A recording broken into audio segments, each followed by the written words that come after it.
Kang, punten Kang, budun. Ya, Kang Ujang punten Kang. Atas gerimis di sini. Kam.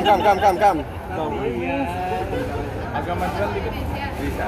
Oh, bisa. Oh, oke. bisa bagus. Oke Kak, mungkin bisa jelasin kedatangannya hari Majuan, ini di Polda ada apa? Majuan Kak. Majuan. Iya. Majuan. Followernya udah bukan di Indonesia. Oke, thank you. Jelasin sedikit nih ya.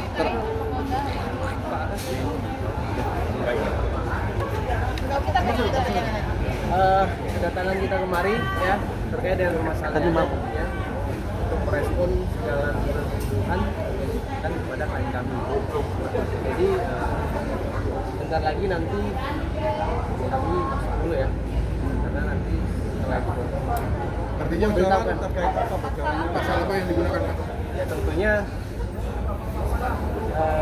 pernyataan yang tidak berdasar ya, mencemarkan nama baik, hal-hal yang dibicarakan di ruang publik yang kami rasa bahwa itu terlalu berlebihan dan tidak ada data yang valid yang dimana merugikan klien kami. Jadi nanti untuk lanjutannya kami akan sampaikan. Salah satu contohnya apa? Apa aja sih yang dirugiin mungkin salah satu? Ya tentang penyakit ya, tentang penyakit menular yang disampaikan ya, hal-hal yang terkait fitnah-fitnah yang banyak. Atas sendiri nih menanggapi fitnahan gimana? Ya ini udah 1 tahun. Saya berusaha perbaiki bagaimana berbicara pun gak usah sampai ke publik dan kita bisa perbaiki baik-baik. Bagaimanapun kita pernah menjalankan hidup. Tapi ini udah hampir 2 tahun gak kelar-kelar sampai sekarang, dan kalau kita tidak ambil tindakan hukum kayaknya gak kelar-kelar sampai kapan.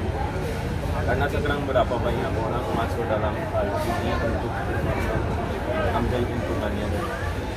Oh, kita kesini bukan mau balas-balasan laporan-laporan, tapi bagaimana di ruang sini kita bisa berdamai dan tidak lebar masalah ini kemana-mana.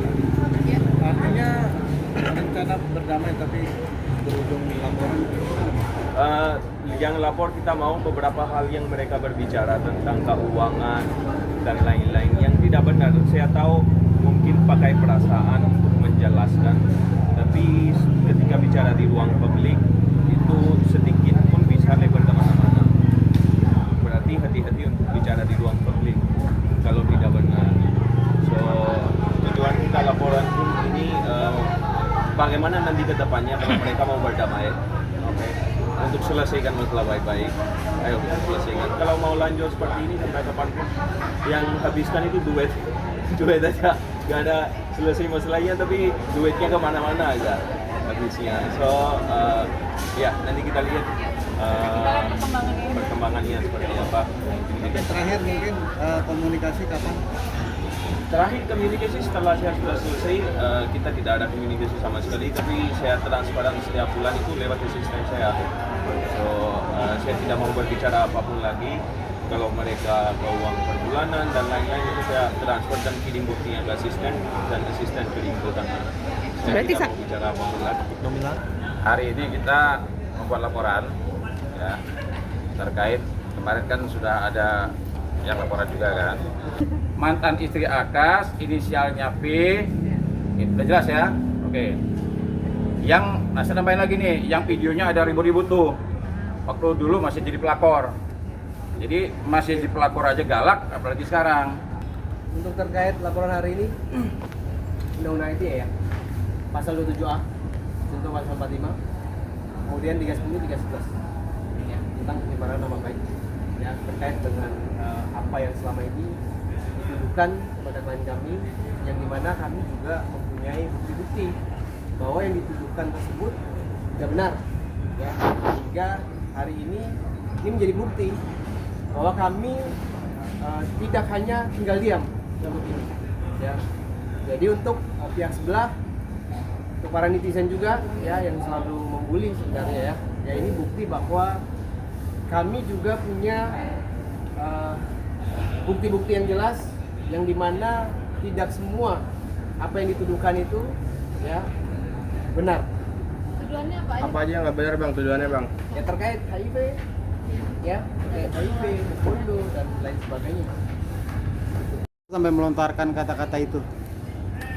Belum move on ya menurut saya. Ya bang, Kalau udah move on nggak mungkin, karena semua yang dibicarakan semua fitnah. Kami punya bukti semua. Jadi tadi saya sampaikan kan, saya sebenarnya kasihan ya. Sayangnya dia bukan klien saya. Kalau klien saya pasti akan nasihati. Kalau seandainya dia mengumbar-umbar tentang keburukan mantan suaminya, pertanyaannya begini, apa mungkin nanti ada laki-laki yang mau sama dia? Nah sekarang mantan suaminya ya, baik buruknya mantan suaminya ini ya pernah pasti membuat dia tersenyum ya, pernah membuat dia tertawa selama berapa tahun, memangnya nggak ada enaknya. Saya geli tuh dengan cerita masalah yang disampaikan oleh pihak mereka itu di media sosial, didengar oleh publik, itu omongannya kok, aduh, saya mau ngomong aja nggak kayak malu. Terus di kalimat itu tulis nama kemaluan tuh ini gimana, cerita-cerita. Terus apa hasil medis ya, masa semua orang tahu nanti akhirnya dia punya penyakit, walaupun dia mengatakan saya dapatnya dari orang lain, kata dia menular gitu kan. Tapi intinya kan itu harusnya dijaga. Kalau sama dia seperti itu, dia nggak pernah sejauh ini untuk menjatuhkan atau mengirim opini atau gitu, dia nggak pernah. Tapi sekarang menurut aku dia udah di dalam tengah-tengah, di mana dia nggak bisa mundur dan nggak bisa maju juga. Apa sih pemicu perpisahan kalian? Perpisahan kita cuman komunikasi kita tidak baik, selalu depan anak-anak berkelahi. Dan saya lihat pun anak-anak udah punya 2 anak yang tujuan untuk ajukan isbat cerai itu katanya saya tidak mau sahkan nikah, nggak mau bikin buku nikah. Ya buktinya saya mau isbat nikah biar dapat akta cerai dari pengadilan, biar masa depannya jadi sah. Kita udah pisah, saya duda dia janda sah, nggak ada domba lagi, dan asal-usul anak juga sah. Mereka juga dapat hak dan wajiban dari ayah. Tujuan itu aja sih, gak ada aku punya tujuan kalau mau lapor ini, lapor itu. Tapi kalau membawakan fitnah itu sama aja mereka menghancurkan nama saya, usaha saya, apalagi saya sudah berumah tangga sekarang, itu sangat terganggu juga sih. So bagaimana kalau dia lagi dengar, selesaikan baik-baik aja. Gak perlu habiskan uang untuk laporan sana sini, mending uang itu pakai buat anak-anak aja. Saya pun di sini sama aja. Apa ini capek-capek kita lakukan hal ini? So mending selesai baik-baik. Udah kirimkan kan surat untuk berdamai? Iya. Apa tanggapannya? Tidak ada tanggapan. So saya sudah tutup surat berdamai juga. Apapun mau bicara kita berbicara aja. Nafkah tiap bulan. Nafkah sampai sekarang tiap bulan. Itu yang kita tadi berbicara. Sudah kasih nafkah, tapi di sosial media bilang nggak pernah kasih nafkah, di mediasi bilang nggak butuh nafkah. So saya salah aja di mana? Nggak kasih nafkah pun saya dilapor nanti melantarkan anak. Saya kasih nafkah pun katanya sedikit. So saya itu nggak tahu mau ke kiri atau kanan. Makanya saya pilih cara berdamai aja. Mau apa selesai bicara. Kalau masalah bicara nafkah mungkin kurang atau banyak, itu bicara aja. Yang kita bisa itu bukan masalah perselingkuhan. Kalau perselingkuhan di 2022 ada, kita masih jalankan setelah perbaiki rumah tangga, menjalankan rumah tangga kita 2 tahun. Perpisahan kita itu gara-gara komunikasi tidak baik. Dan itu pun udah 9 bulan sekarang pisah, apa Dan yang sudah tadi kita berpisah baik-baik ya? pisah pun kita baik-baik. Damai, nggak punya masalah, fokus kerjaan, fokus anak. Kalau saya salah, saya minta maaf. Oke. Kalau mau bicara, selesaikan dengan baik-baik. Ayo kita bicara, selesaikan dengan baik-baik. Itu aja. Besarkan anak.